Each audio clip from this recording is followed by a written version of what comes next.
So in a few previous videos, I talked about pitching a book and being in the process of pitching to agents. And it's going on 2 months now since I started. And when I got my first rejection letter about three or 4 weeks ago, I was relieved. I was happy because it was like, it's out there. Someone read it. It wasn't good enough for them, but they made the effort to reply, right? Like that meant something to me.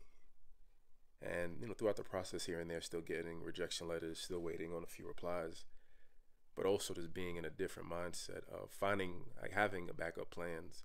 If the initial method doesn't work, of trying to work with agents and going through presses directly and considering different formats, still doing a bunch of other creative things and feeling like I've talked about needing a big win. Like I've had a lot of small wins, but really wanting a big win. Like I said, it's been 10 years for me being on this journey of self-discovery and expression and growth. And at this point, right, I need something to take me over this 10-year hump. And hoping that the book deal becomes that. Yeah, just looking for different ways to just get that nod of approval. And maybe the challenges, right? I talk about internal and external validation, is still seeking the external validation, and that being a cause of never being truly able to accept the internal validation. I talked about don't reject yourself in the previous video. And I said the small wins are good. So it's unfair for me to sit here and reject all the wins I've had over these 10 years, right? Being up to this point, like I always say, doing this is a huge victory for my self-expression and just coming out of my shell. That's initially was viewed as being an introvert. I am an introvert, but I just value who I spend time with. That's all introversion is to me.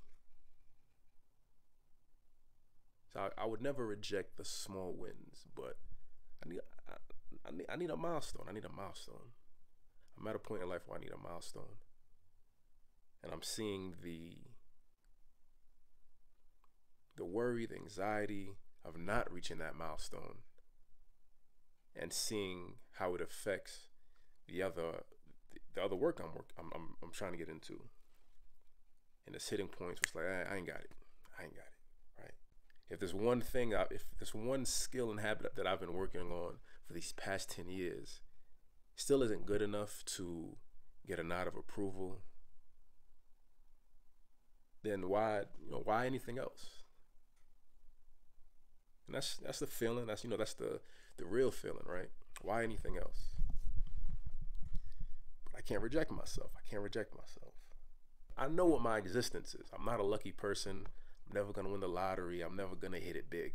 My life experience is meant to grind and work. And I accept that. I'm okay with that. But to what level, I wonder at times, right? To the point of exhaustion, to the point of losing myself within the work, to the point of never being able to just pause and relax and just feel like things are okay, to the point of truly having hope, right? If I really had hope, I could be able to be like, I'd pause for myself, right? If I really had hope, if I really believe things are better, right? If you really believe things are better, then you shouldn't have to work every day, right? You should be like, I had this quote as I did that you never see villains on vacation, right? The villains are they're always working. They're always working. It's always the good guys on vacation, like, we stop the threats, kick back, relax. The villain is always working to cause chaos and mischief. The mark of true hope, the true hope is being able to pause and be like, let this settle for a little bit, right? Like I say, I do that with TikTok. Sometimes when I do a large series, I just need a buffer. I need a buffer period to transition and just find new versions, new ways to kind of re-express my content and present the content in more unique ways outside of the main way, which is just me monologuing. That's what works for me. Even with that, right? Sometimes I don't know what this is, right? I don't know what this relationship is, right? Is it me just monologuing and you just listening and giving the energy you can, right? Giving a like, dropping a comment possibly. Or is it more intimate? Is it building something, right? Does it develop into the questions and the answers and an interactive experience? And part of me wonders is if the reason why it isn't presented, the reason why it hasn't become that is because I don't present it in a way that's interactive.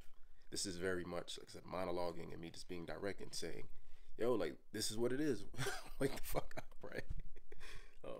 Maybe, and that works. It can work, right? Like, there's a lane for every type of presentation style, right? And for me, it's just accepting and being okay, right? Like, being okay that this may not be an interactive channel, or it may not be as interactive as I want it to be because of the way I present it.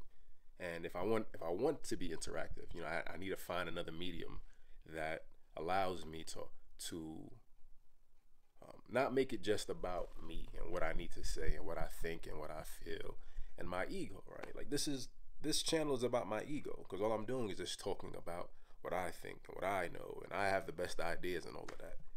That's what this is, right? So, like I say, it's all clout. It's all clout. It's all validation. It's all acknowledgement, right? That's the addiction part. The needing validation. So my mindset is just taking, for better or for worse, right? Like, whatever happens within the next 2 months in terms of reaching a milestone or not, just taking a pause from it all, right? I talked about doing a staycation before.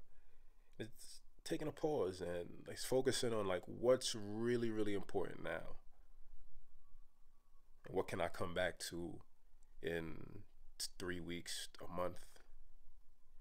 Shifting focus, shifting perspective, right? That's when the drowning feeling comes, right? It's waking up like, out of all 20 things that I have to do today, right? Or all the 20 things I have going on in my life, which one do I prioritize today? And today was my taxes. Today it was my taxes, right? And even the anxiety of that, like how much am I gonna owe this year, right?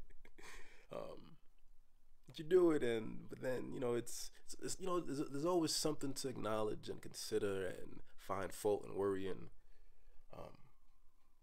But you look until tomorrow, right? And you have that hope, right? The hope that it'll get better with or without me, but hope that through the work that I do as an individual, I'm making it better for myself. And maybe that's part of it also, right? Not having enough hope in myself that I can just kind of pause and relax, say it's okay, and it feel that way, right? I feel like I can't afford the break. I can't afford the pause. Not financially, just creatively, or again, like craving that big milestone, right? I can't afford the break until I hit the big milestone. Yeah, that's what it feels like. That's what it feels like. That's all I got. Peace.